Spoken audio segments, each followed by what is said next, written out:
ጸጋ ይብዛላችሁ። ይሄ የመጽሐፍ ቅዱስ ንባብ ቻሌንጃችን ነው። ቻሌንጁን የተቀላቀላችሁ ቤተሰቦቻችን እንዴት እያደረጋችሁ ነው? እያነበባችሁ ነው ወይ? ኮመንት ላይ ሀሳባችሁን የገባችሁን ነገር ግለጹልን።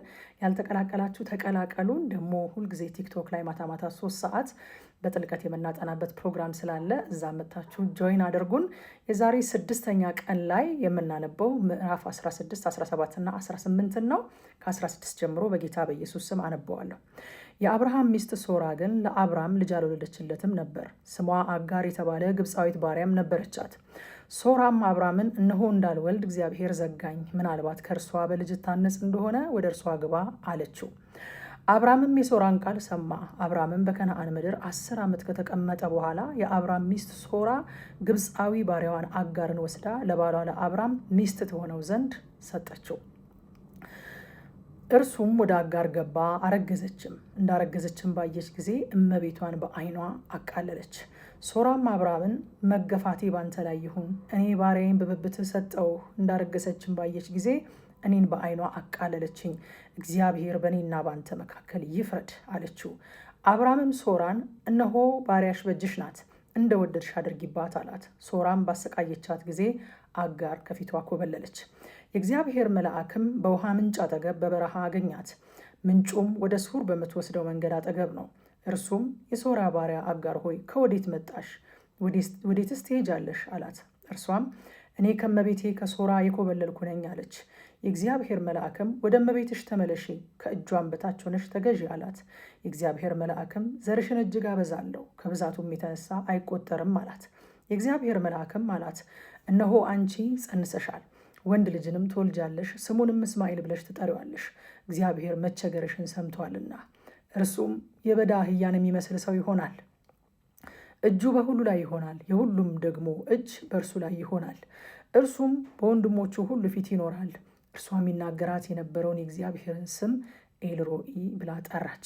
የሚያየኝን በውኑ እዚህ ደግሞ አየሁትን ብላለችና። ስለዚህም የዚያ ጉድጓድ ስም ብኤር ለሃይሮኢ ተብሎ ተጠራ። እርሱም በቃዴስና በባሬድ መካከል ነው። አጋርም ለአብራም ወንድ ልጅ ወለደችለት። አብራምም አጋር የወለደችለትን የልጁን ስም እስማኤል ብሎ ጠራው። አጋር እስማኤልን ለአብራም በወለደችለት ጊዜ አብራም የ86 ዓመት ሰው ነበረ።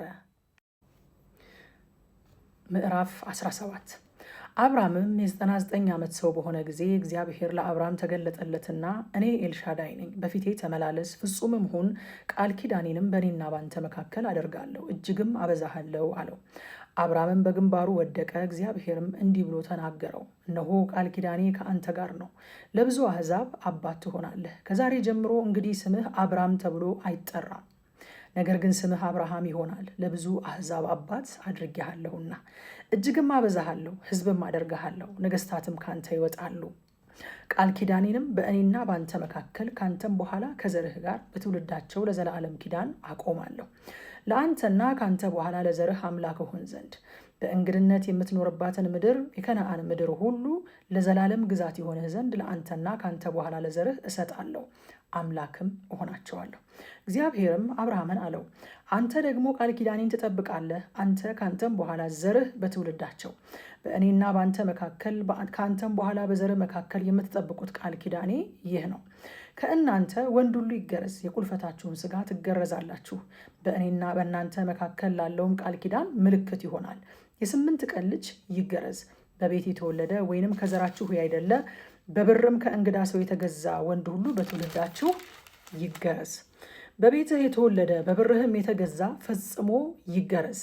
ቃል ኪዳኔን በሥጋችሁ የዘላለም ቃል ኪዳን ይሆናል። የቁልፈቱን ሥጋ ያልተገረዘ ቆላፍ ሰው ሁሉ ያቺ ነፍስ ከወገኗ ተለይታ ትጥፋ፣ ቃል ኪዳኔን አፍርሳለችና። እግዚአብሔርም አብርሃምን አለው፣ የሚስትህን የሶራን ስም ሶራ ብለህ አትጥራ፣ ስሟ ሳራ ይሆናል እንጂ። እባረካታለሁ፣ ደግሞም ከእርሷ ልጅ እሰጥሃለሁ፣ እባረካትም አለው። የአሕዛብ እናት ትሆናለች፣ የአሕዛብ ነገሥታት ከእርሷ ይወጣሉ። አብርሃምም በግንባሩ ወደቀ፣ ሳቀም። በልቡም አለ፣ የ100 ዓመት ሰው በውኑ ልጅ ይወልዳልን? 90 ዓመት የሆናትስ ሳራ ልጅ ትወልዳለችን? አብርሃምም እግዚአብሔርን እስማኤል በፊትህ ቢኖር በወደድኩ ነበር አለው። እግዚአብሔርም አለ፣ በእውነት ሚስትህ ሳራ ወንድ ልጅን ትወልድልሃለች፣ ስሙንም ይስሐቅ ብለህ ትጠራዋለህ። ከእርሱ በኋላ ለዘሩ የዘላለም ቃል ኪዳን እንዲሆን ቃል ኪዳኔን ከእርሱ ጋር አቆማለሁ። ስለ እስማኤልም ሰምቼሃለሁ፣ እነሆ ባርኬዋለሁ፣ ፍሬያማም አደርገዋለሁ፣ እጅግም አበዛዋለሁ። 12 አለቆችንም ይወልዳል፣ ታላቅ ሕዝብም እንዲሆን አደርገዋለሁ። ቃል ኪዳኔን ግን በሚመጣው ዓመት በዚሁ ጊዜ ሳራ ከምትወልድልህ ከይስሐቅ ጋር አቆማለሁ። ንግግሩንም ከእርሱ ጋር በፈጸመ ጊዜ እግዚአብሔር ከአብርሃም ተለይቶ ወጣ። አብርሃምም ልጁን እስማኤልን በቤቱም የተወለዱትን ሁሉ በብሩም የገዛቸውን ሁሉ ከአብርሃም ቤተሰብ ወንዶቹ ሁሉ ወሰደ። የቁልፈታቸውንም ስጋ እግዚአብሔር እንዳለው በዚያው ቀን ገረዘ። አብርሃምም የቁልፈቱን ስጋ በተገረዘ ጊዜ የ99 ዓመት ሰው ነበረ። ልጁ እስማኤልም የቁልፈቱን ስጋ በተገረዘ ጊዜ የ13 ዓመት ልጅ ነበረ። በዚያው ቀን አብርሃም ተገረዘ። ልጁ እስማኤልም በቤት የተወለዱለትና በብር ከእንግዶች የተገዙት የቤቱ ሰዎች ሁሉ ከእርሱ ጋር ተገረዙ።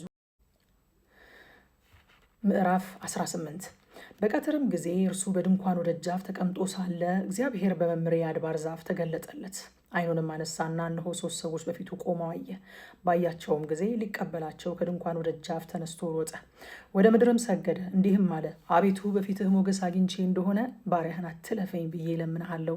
ጥቂት ውሃ ይምጣላችሁ፣ እግራችሁንም ታጠቡ፣ ከዚችም ዛፍ በታች እረፉ፣ ቁራሽ እንጀራም ላምጣላችሁ፣ ልባችሁንም ደግፉ፣ ከዚያም በኋላ ትሄዳላችሁ፣ ስለዚህ ወደ ባሪያችሁ መጥታችኋልና።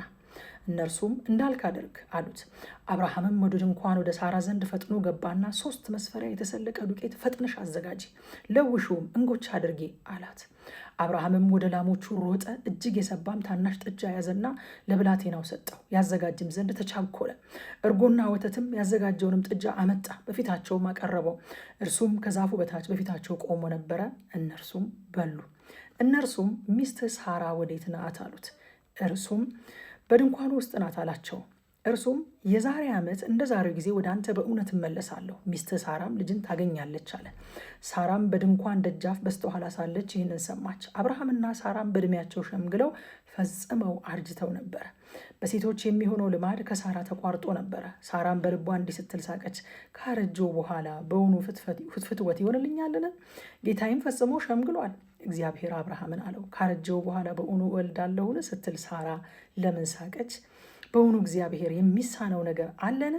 የዛሬ ዓመት እንደ ዛሬው ጊዜ ወደ አንተ እመለሳለሁ፣ ሳራም ልጅን ታገኛለች።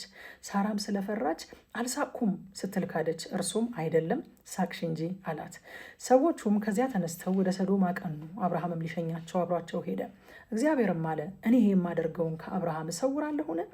አብርሃም በእውነት ታላቅና ብርቱ ሕዝብ ይሆናልና የምድር አሕዛብም ሁሉ በእርሱ ይባረካሉና። ጽድቅንና ፍርድን ለማድረግ የእግዚአብሔርን መንገድ ይጠብቁ ዘንድ ልጆቹንና ከእርሱ በኋላ ቤቱን እንዲያዝ አውቃለሁና። ይህም እግዚአብሔር በአብርሃም ላይ የተናገረውን ነገር ሁሉ ያመጣ ዘንድ ነው። እግዚአብሔርም አለ፣ የሰዶምና የገሞራ ጩኸት እጅግ በዝቷልና ኃጢአታቸውም እጅግ ከብዳለችና እንግዲህስ ወደ እኔ እንደመጣች እንደ ጩኸቷ አድርገው እንደሆነ ወርጄ አያለሁ፣ እንዲሁም ባይሆን አውቃለሁ። ሰዎቹም ከዚያ ፊታቸውን አቀኑ፣ ወደ ሰዶምም ሄዱ። አብርሃም ግን በእግዚአብሔር ፊት ገና ቆሞ ነበረ። አብርሃምም ቀረበ አለም፣ በውኑ ጻድቁን ከኃጢአተኛ ጋር ታጠፋለህን? 50 ጻድቃን በከተማይቱ ውስጥ ቢገኙ በውኑ ሁሉን ታጠፋለህን? ከተማይቱንስ በእርሷ ስለሚገኙ 50 ጻድቃን አትምርምን? ይህ ካንተ ይራቅ። ጻድቁን ከኃጢአተኛው ጋር ትገድል ዘንድ ጻድቁም እንደ ኃጢአተኛ ይሆን ዘንድ እንደዚህ ያለው አድራጎት ካንተ ይራቅ። ይህ ምድር ሁሉ ፈራጅ በቅን አይፈርድምን? እግዚአብሔርም በሰዶም በከተማይቱ ውስጥ 50 ጻድቃን ባገኝ ስፍራውን ሁሉ ስለ እነርሱ እምራለሁ አለ። አብርሃምም መለሰ አለም፣ እኔ አፈርና አመድ ስሆን ከጌታዬ ጋር እናገር ዘንድ እንሆ አንድ ጊዜ ጀመርኩ። ከ50 ጻድቃን 5 ቢጎሉ ከተማይቱን ሁሉ በ5ቱ ምክንያት ታጠፋለህን?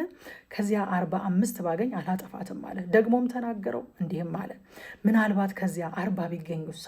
እርሱም ጌታዬ አይቆጣ፣ እኔም እናገራለሁኝ አለ። ያለ 40 ሰው አላደርገውም አለው።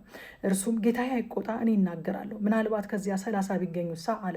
እርሱም ከዚያ 30 ባገኝ አላጠፋም አለ። ደግሞም እነሆ ከጌታዬ ጋር እናገር ዘንድ አንድ ጊዜ ጀመርኩ፣ ምናልባትም ከዚያ 20 ቢገኙሳ አለ። እርሱም ከዚያ 20 ቢገኙ ስለ 20 አላደርገውም አለ። እርሱም እኔ ደግሞ አንድ ጊዜ ብቻ ብናገር ጌታዬ አይቆጣ፣ ምናልባት ከዚያ 10 ቢገኙሳ አለ። እርሱም ስለ 10 አላጠፋትም አለ። እግዚአብሔርም ከአብርሃም ጋር ንግግሩን በጨረሰ ጊዜ ሄደ፣ አብርሃምም ወደ ስፍራው ተመለሰ ይላል። ጌታ ዘመናችሁን ይባርክ። ቻሌንጃችን ይቀጥላል። እስከ ጳጉሜ 5 ራዕይ 22 እንደርሳለን። ጌታ ይረዳናል። ኮሜንት ጻፉ። ጌታ የተናገራችሁን የጠቀማችሁን ነገር ንገሩን። ተባረኩ።